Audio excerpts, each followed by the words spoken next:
COVID challenged Penn to pivot to online training, even though it seemed impossible to teach hands-on online. Indeed, globally, this has hardly been attempted.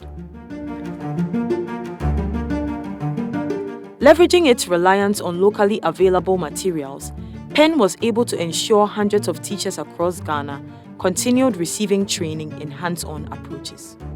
Rather than shipping kits of materials out, teachers even in remote areas accessed short videos that guided them to gather materials in their environment and replicate activities. Teacher confidence and feasibility to implement increased with statistical significance and large effect size.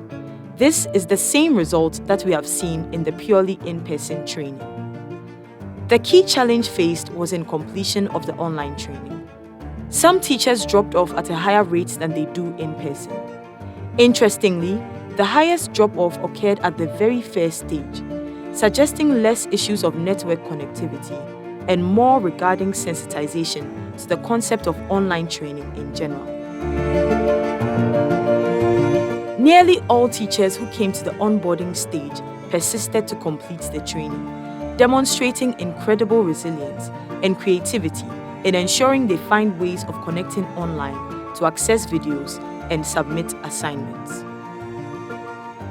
This pandemic-proof model should provide inspiration to other teacher training providers across the continent to adopt more cost-effective and sustainable ways of offering professional development programs for teachers.